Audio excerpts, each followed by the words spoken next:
Hi. Give me 1 second. I'm about to get this presenter in. It's a printer? Crap. Crap. All right. Whew, just had lunch. Feeling really good. Feeling happy. So, my name is Brandon. I do engineering stuff for a company called CyberArk.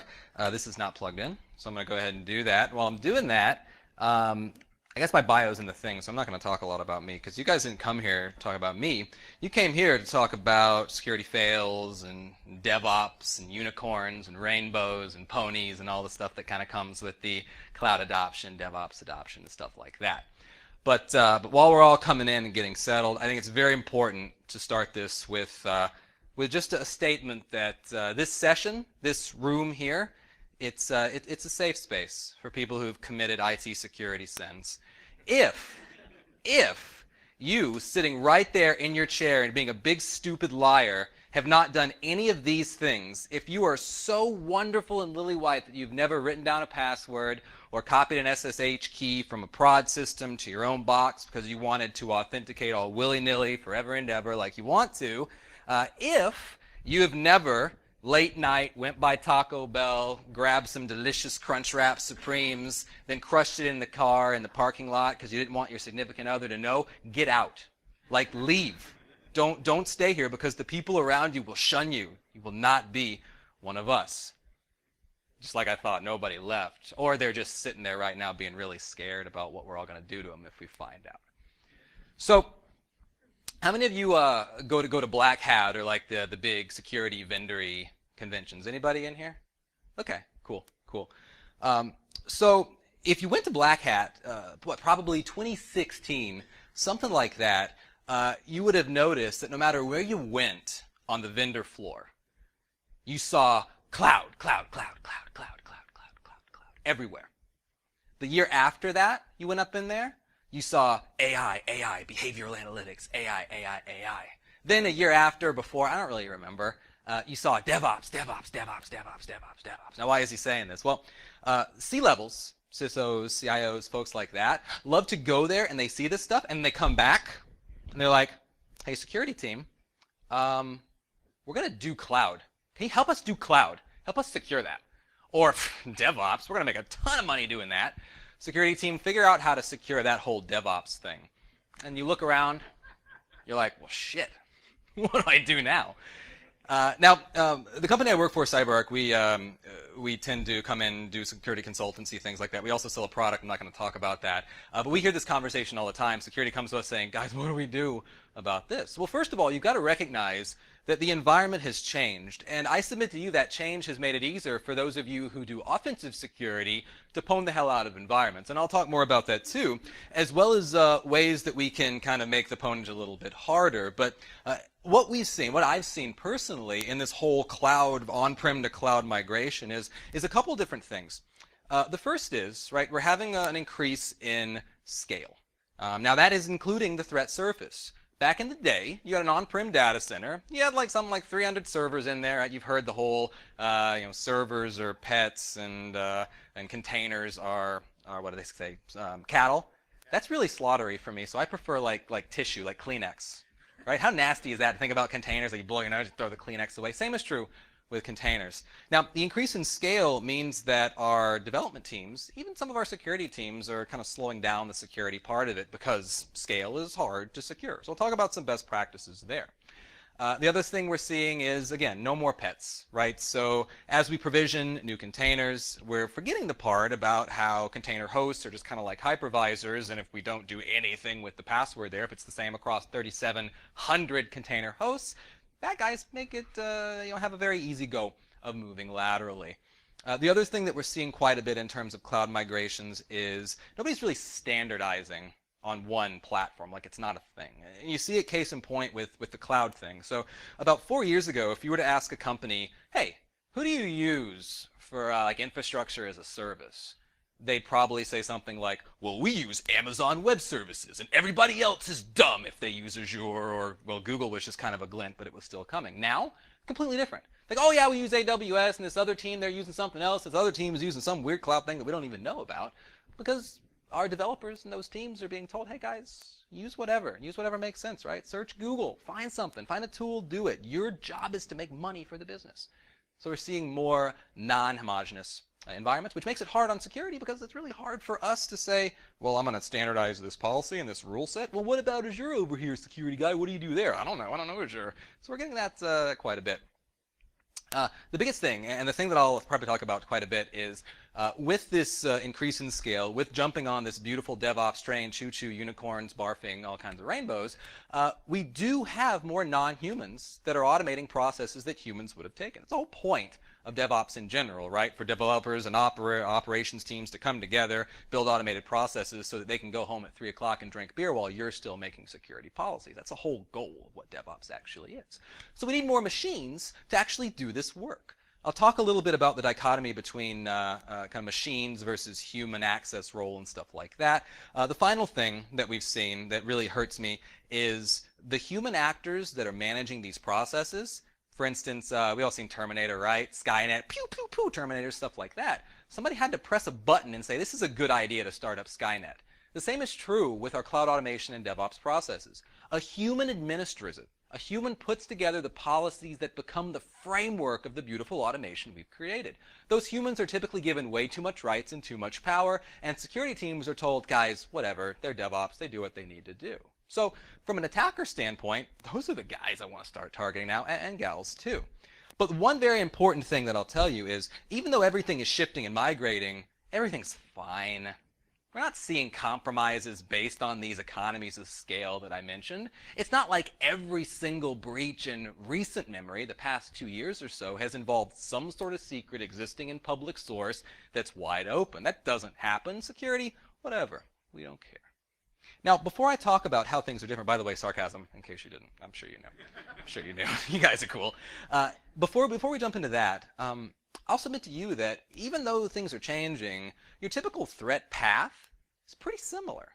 Right? Regardless of whether we're dealing with an on-prem data center that has a crusty old 1979 IBM Z-Series mainframe versus cloud-focused workflows, we're still going to follow the same process, right? Compromise the hell out of somebody because humans are the easiest things to break. They're also nice to talk to. I enjoy doing it. Then elevate privilege, move laterally, move, find the thing, elevate privilege, compromise the environment, yay, profit. That's what we want to do. But what I'll say is changing is the number of hops. Now, how many millennials are in the room? Any millennials in here? Yeah. What's up, millennials? By the way, the Millennial Club meeting has moved from 9 p.m. to 10 p.m. tonight. Make sure you bring as much YOLO as you can. We're going to need extra for the hour. No, so when you talk about millennials, me being one, you're looking at the face of security today, but also the face of your attackers. And the one thing I'll tell you about us awesome millennials is that we are very efficient. Now, some of you may say, efficient, lazy. I like to think it's efficient. Thank you very much.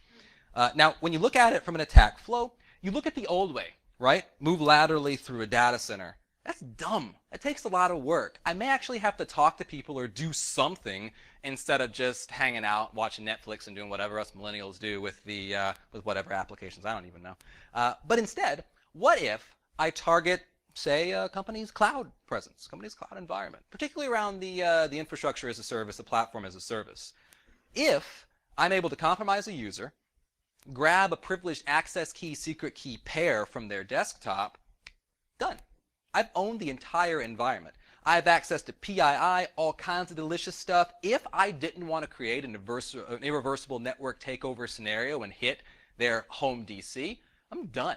If all I wanted to do was pull back important information, get credit card numbers, whatever it may be, all I have to do is look for instance, their AWS instance. Now, the title of the presentation was Zero to Own in 1 hour. Where does the 1 hour pop in? CyberArk offers red team services. We do this. I imagine many of you offer these types of services too. If you're targeting privileged access into cloud environments, it's like back in the day when people used to save passwords in text files. You can hit an administrator's desktop and actually find the access key, secret key pair either on the desktop or, better yet, not to bag on Amazon too much, it's just the one that we see most often. The Amazon Web Services CLI saves the authenticated credential in a file, in a flat file that you can find User context, you don't have to elevate privilege, you're done. That's all it takes. We have seen this play out over and over again. The one that I'm talking about here, financial institution, actually pretty big, went through the same process. We were able to attach their S3 buckets to our instance, and we had all kinds of delicious customer data, customer records, social security numbers, all that good stuff in a couple of hops. It didn't take us 1 hour, though. That's a bit of a lie to get you to come in and sit down. It took us about 3 hours or so for this particular exercise to execute. I know, right? Now, what you're going to do is you're going to take this back if you work for a company where you're involved in the security stuff, and you're going to say, guys, what are we doing about cloud security? And what they're going to tell you is, well, no. Microsoft, Amazon, Pivotal, Google, they control the security of the cloud. They say they're secure, and they are. We're fine, right? Well, not really. They do a very good job, these vendors, of controlling the security of the cloud. All the plumbing, right, the stuff that goes into making cloud compute a thing, they're responsible for securing that stuff. It doesn't change the fact that the stuff we put into the magical cloud thing, which is just somebody else's computer, is still our responsibility. We are still custodians of that data. So if you take anything, this fallacy, I imagine many of you don't think of it that way, but if you put it like that, like, guys, they're responsible for security of the cloud, we're responsible for security in the cloud. Somehow that just clicks for people. They get it. We have this conversation pretty often. I do personally as well. But if you have to do one thing, right? So if this isn't something that's part of the security process, if you can't look at it until next year, right, building an entire cloud security strategy, start with what you know. In many cases, when we establish identity or PAM or privileged access security programs, we start with humans. And it's easy to do, right? People you can talk to, people you can take to lunch, people you can steal things from. It makes sense to start there. Human access into management consoles is the single point that you can add tons of security value with very little effort. Multi-factor the hell out of your AWS, Azure, or GCP management consoles. These vendors think it's so important that they already include that functionality. And also, if your users are asking to leverage the AWS root account, tell them no if you can. They have identity inside of these things. Use it. Least privilege exists there. So that's the one thing you should focus on first, right? Admin access into the Cloud MC, because really, if I don't have to find an access key, secret key pair, all I really need to find is a user's AD password, because you're probably doing some kind of federation, then boop, I'm done. If there are roles, at least there's some least privilege there to stop. Now, there are other ways that you can perform security, things like session isolation and monitoring, actually rotating those credentials, stuff like that. But when you do look for this stuff, always challenge your security vendors, your jump host vendors, your PAM vendors, to provide a user experience that doesn't just completely suck ass. Don't make users log in through another interface, check out a password, and then go do something else. Have it stream through. Make it sexy.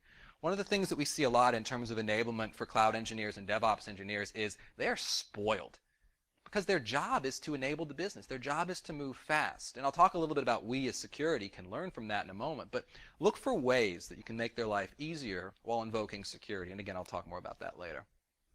And the other thing is, if your company right now standardizes on AWS, for instance, don't anticipate that it is always going to be that way. If you are responsible for building this cloud security strategy, and you're studying up on AWS and you're feeling really good about it, I implore you, read more about Google Cloud Platform, read more about Azure. Last year, Amazon acquired Whole Foods.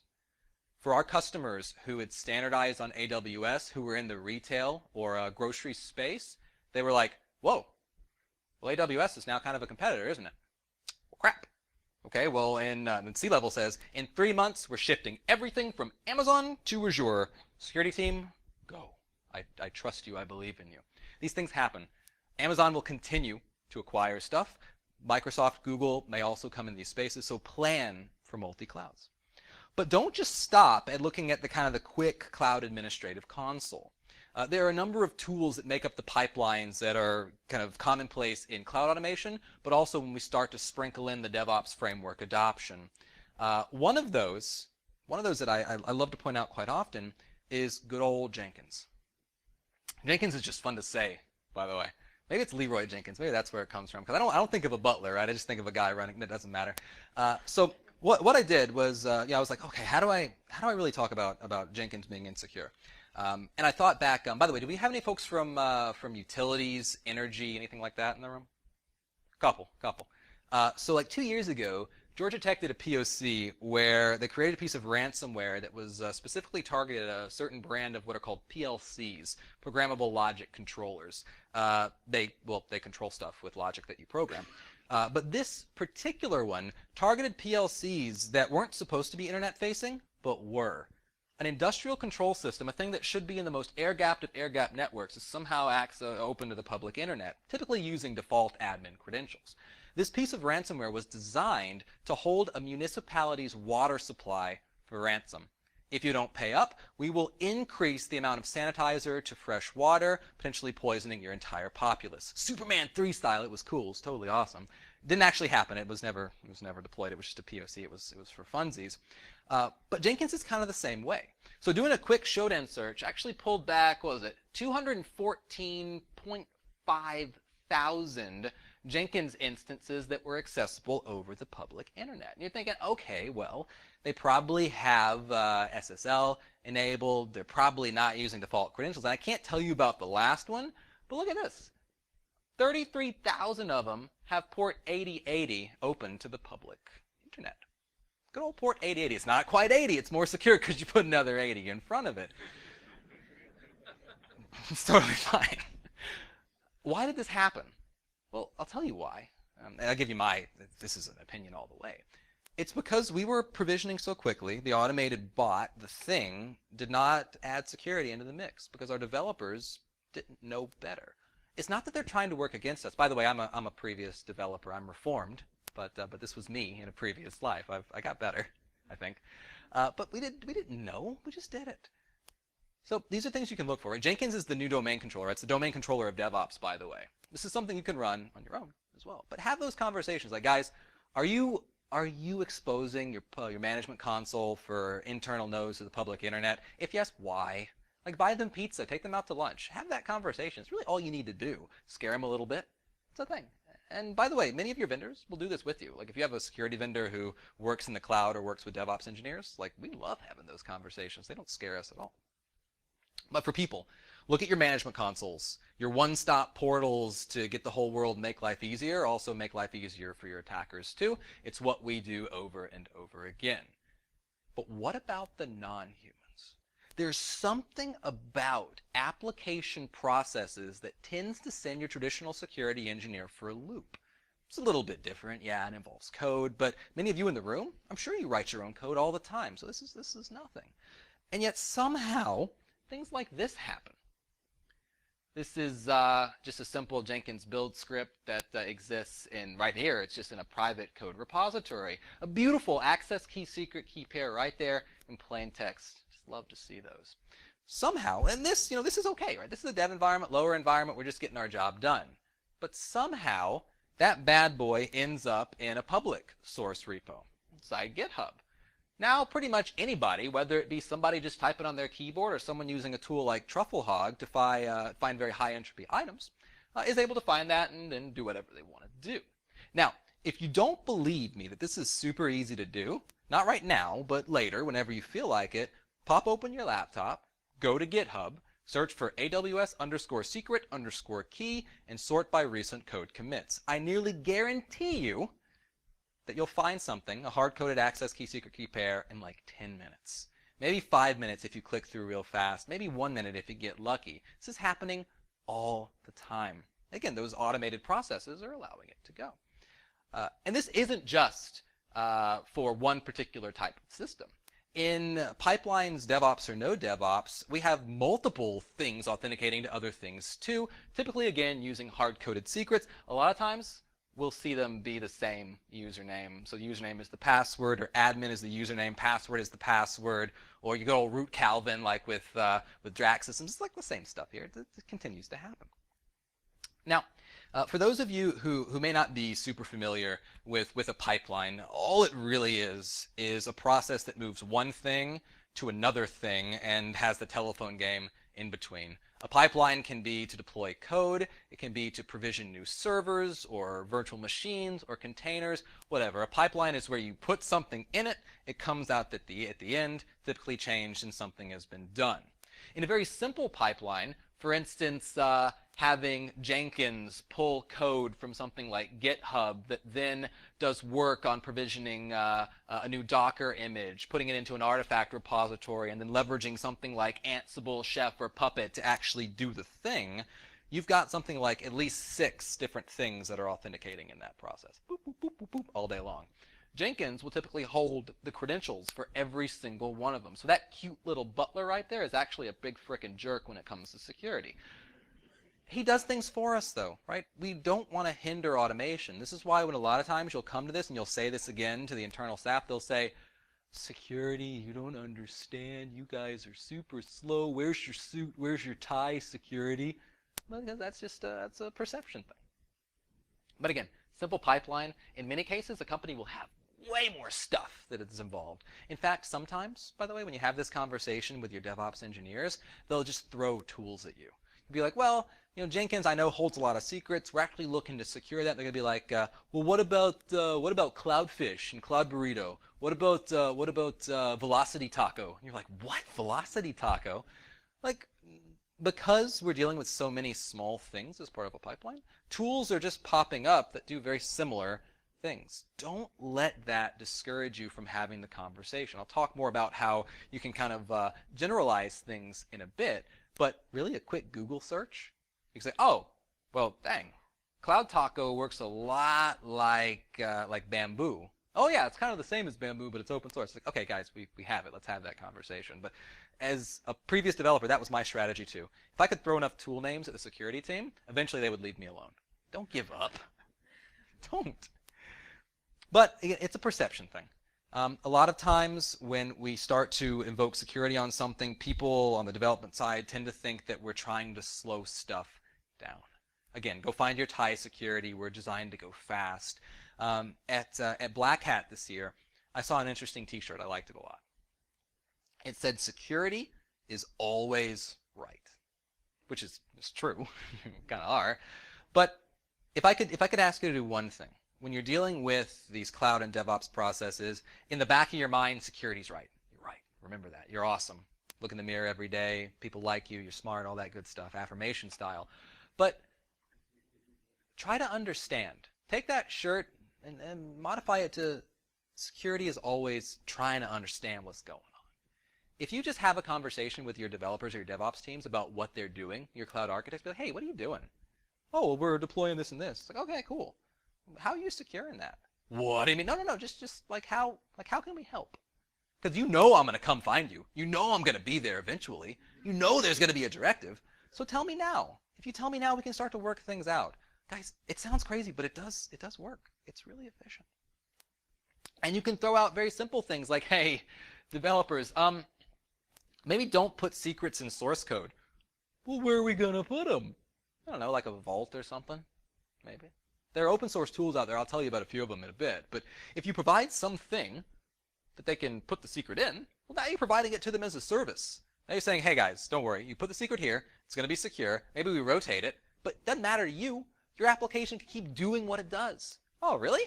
Like, I don't have to worry about you coming at me and having to manually change 7,500 passwords as part of my dev process? No. Just let us store it. Okay, cool. We'll do it. Also, for applications, we tend to overprivilege. Right? So, and this is true of legacy applications too. If you come across a service account in your environment, it's something like Skynet_SVC, which I've seen a ton of times. There's a chance we've given that bad boy full carte blanche domain admin access, and the same is true in cloud environments too. Look at least privilege for applications, especially the visible ones as well. A lot of you, at least in our conversations, have said, Cyborg, do you really need super all-powerful privileges? No, probably don't. We can do it with least privilege too. Always challenge folks who are providing security as well as automation solutions on that. Next thing, never ignore the audit trail when it comes to applications. They're just as important as people, if not more.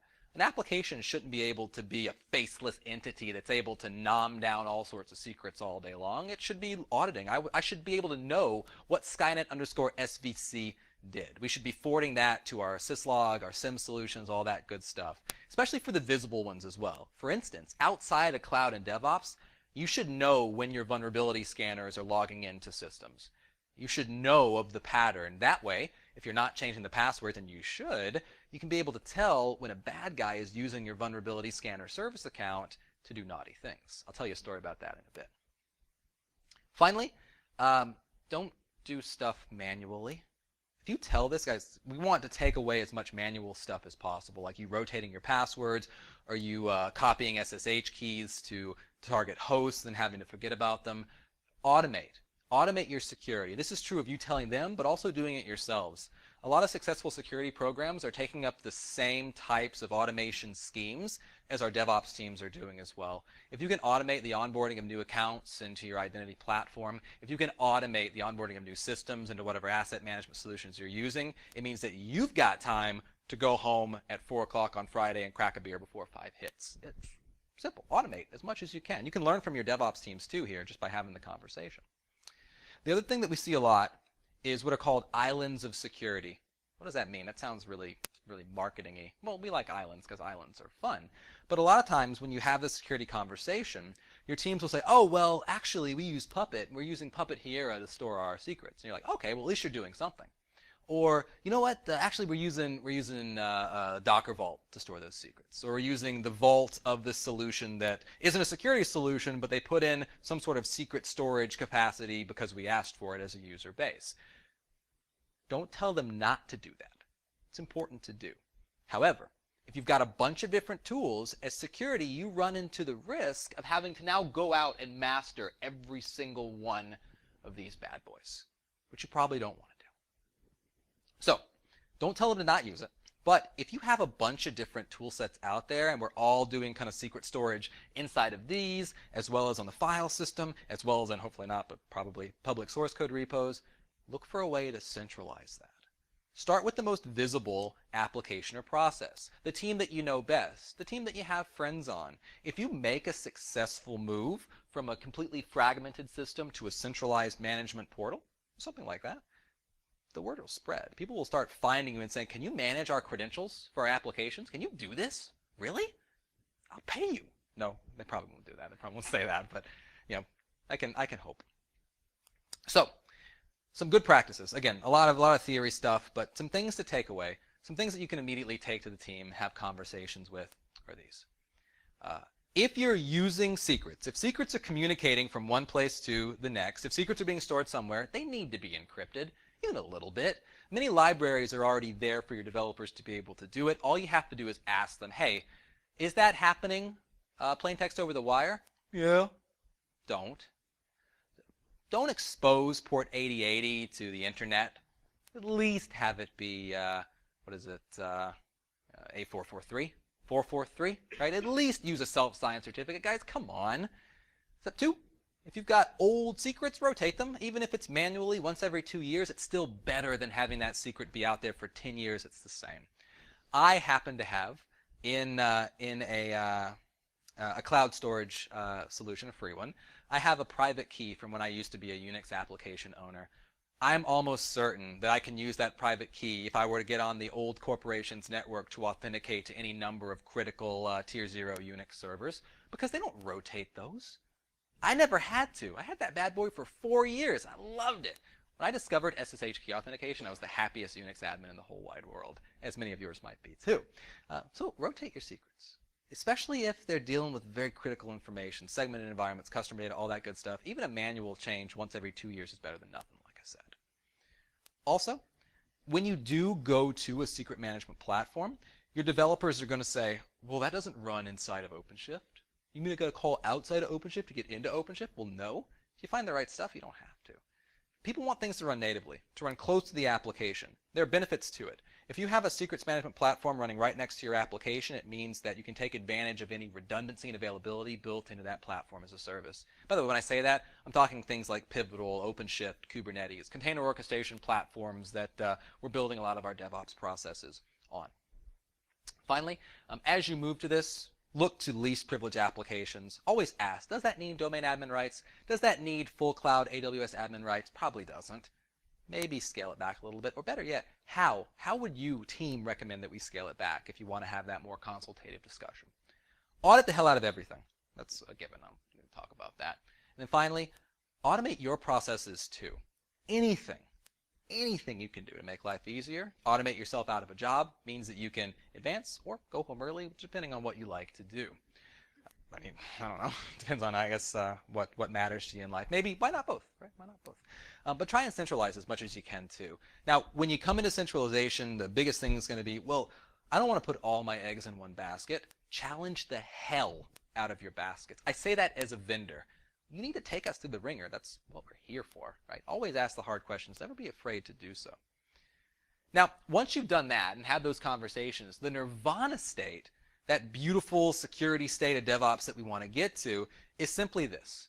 We don't want to slow our developers down. We want to be seen as an enabler, not as a constraint.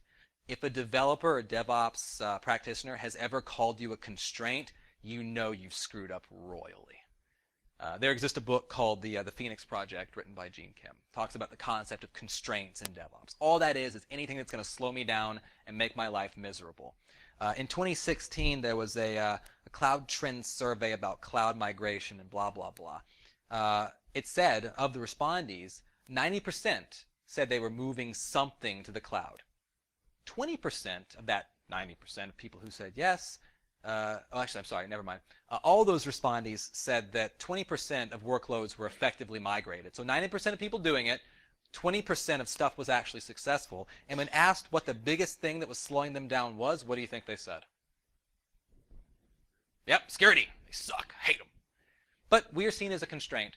It doesn't have to be that way. Again, by automating processes, by making life easier, we can become that enablement. We can become the superheroes for our DevOps teams. And it's actually pretty cool to get recognition from your devs for doing something nifty.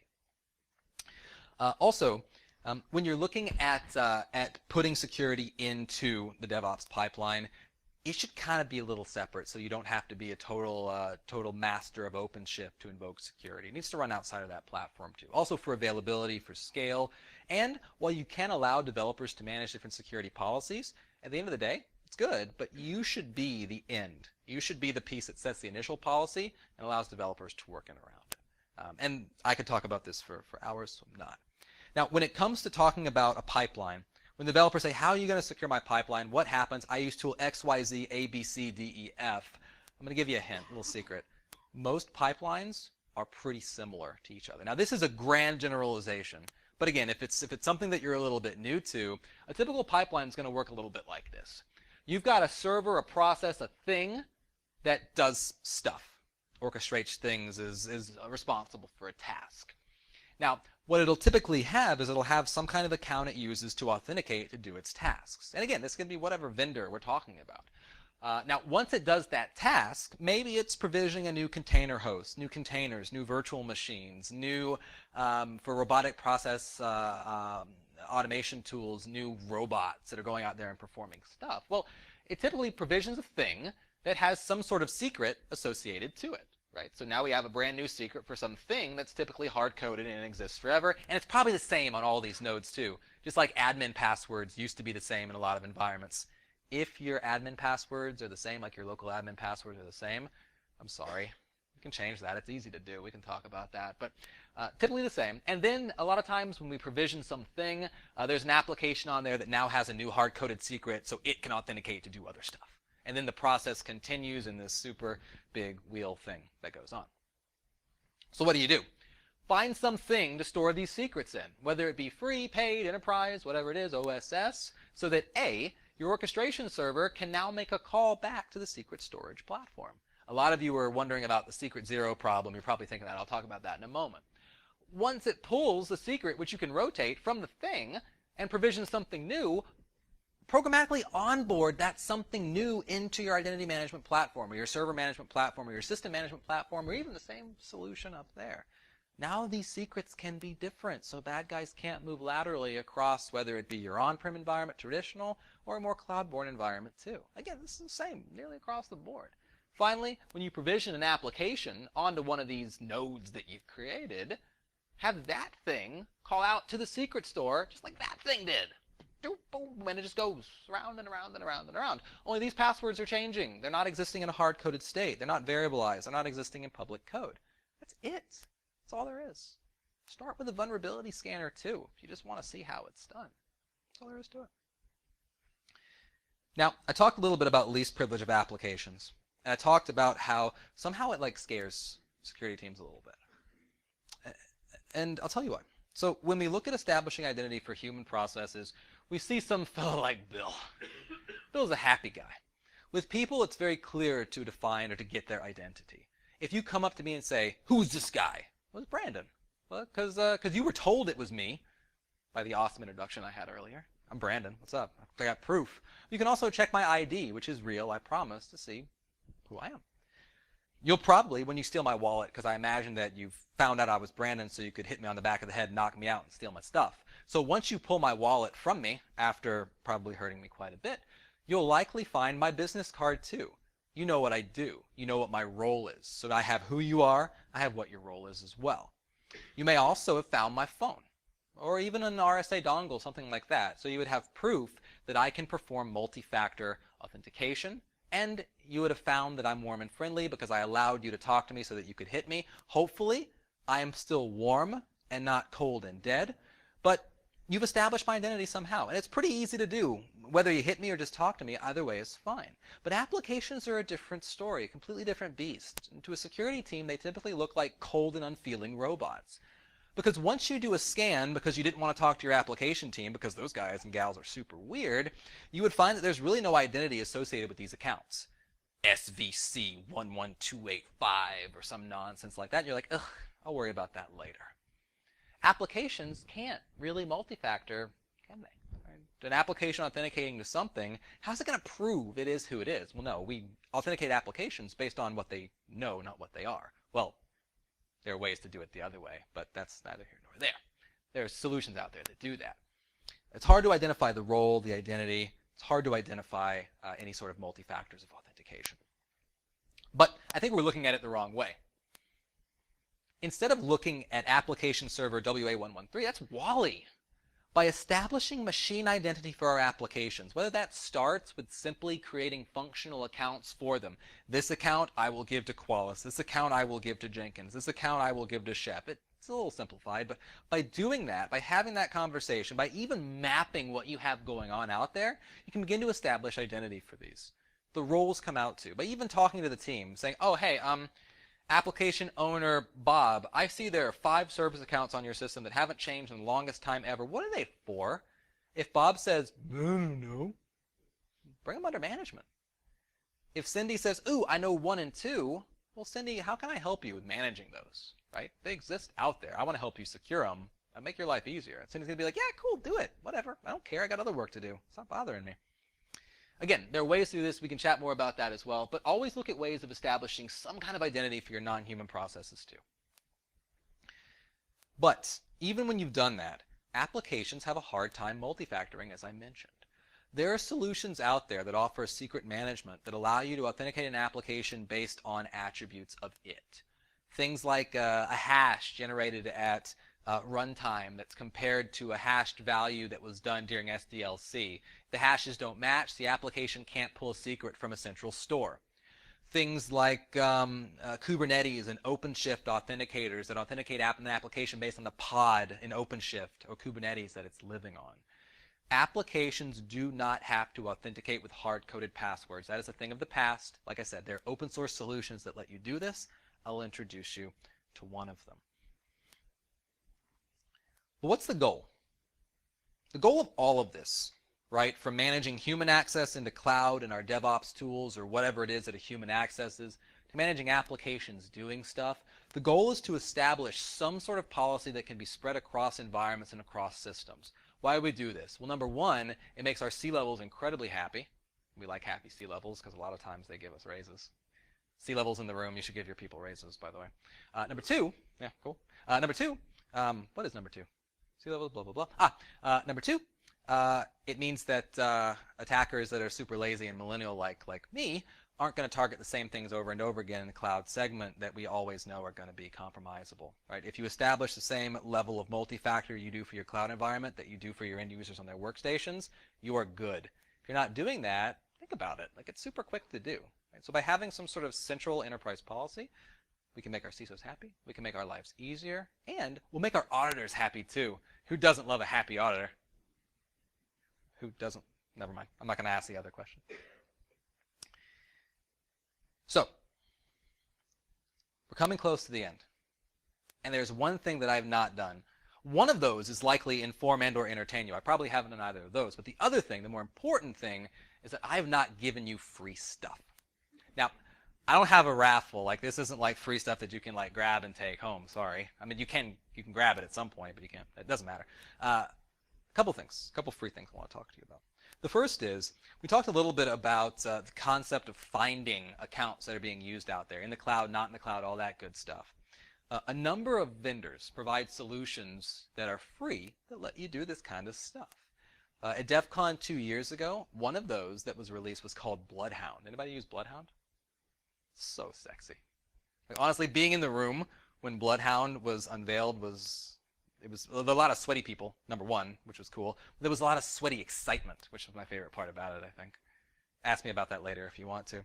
CyberArk provides a tool like this. It's actually was out around before Bloodhound. It's called DNA, or Discovery in Audit. We're really good at naming stuff at CyberArk, yeah. What DNA does is it actually reaches out, scans systems, cloud instances, databases for accounts that are there, as well as can dive in to find hard-coded secrets in things like application pools and J2EE applications. Even can jump in and nom down Ansible playbooks. Now, when we found them, we generate this nifty little report that's scary as hell. It's amazing. There's never been a scan that I've done, and I've done something like maybe at this point 200 different DNA scans. There's a guy in the room who's probably double that than me, who works for CyberArk.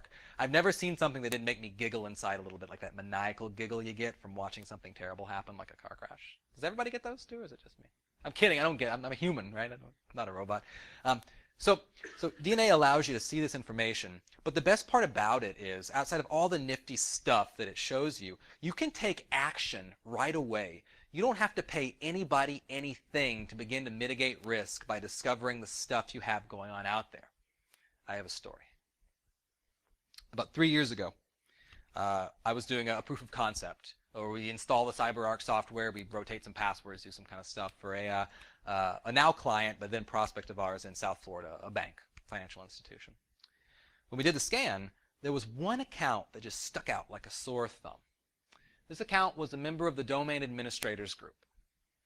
The account syntax was first initial last name, which tells me that this was the account someone used to log into their workstation and to get their email with. The third part was that it had hashes everywhere, just all over the place. Nearly every system had a hash of this account, and finally, it hadn't been rotated in like a decade. Okay, so I'm like, huh, who is this joker? So I'm working with the CISO. I was working with the CISO, and I was like, who is this person? Let's go find him. And the CISO puts her head down, and she says, "Ask the CEO." What? Oh no! Whoa!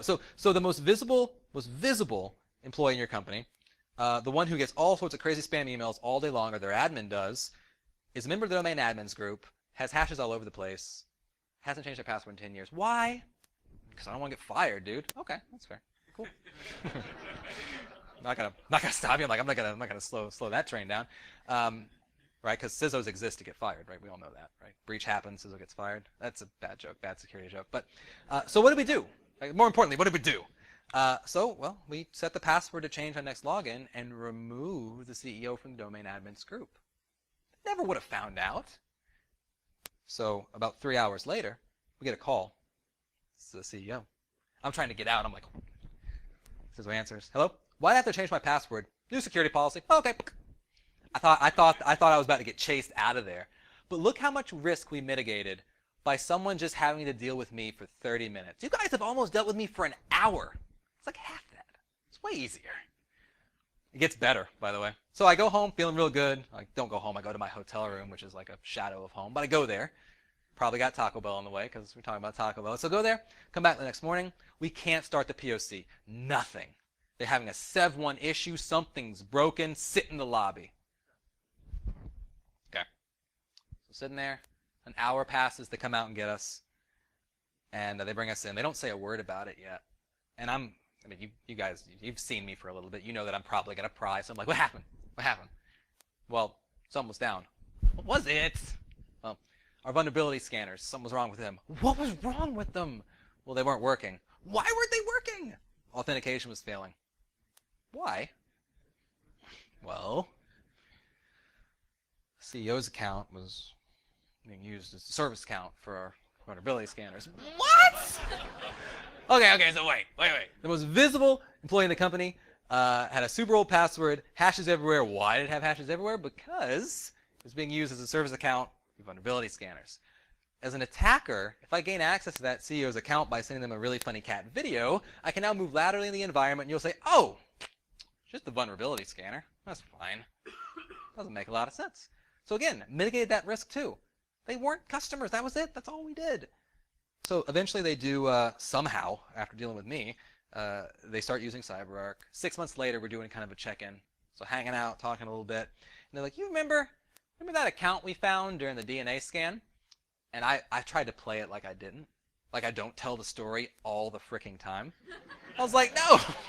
What account are you talking about? Oh, yeah, you remember the CEO account. Oh, yeah. I hadn't thought about that since then. Yeah, telling it all day long. That's why they don't let me back into Florida, by the way. I'm actually not allowed to go there. Yeah, you remember that account? Yeah. So we found out after we had the rotation that the help desk was using that as their kind of de facto backdoor account. And at this point, all I could ask was, well, why? Why? Because the password was just so easy for them to remember. I didn't ask any further. I don't want to know what it was.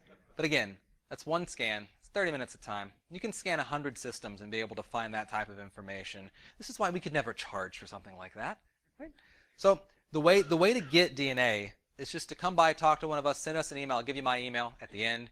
Hit me up. The way it works is we shoot you a license over. We do track when people are using it because it can be used for evil. And then you can say, license, see you later, Brandon, you suck.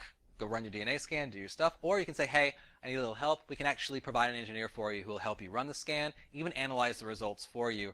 And you don't have to pay us any money or do anything. You can walk away. You can not talk to us. You can throw things at me. It doesn't matter. This needs to happen, right? We need that visibility.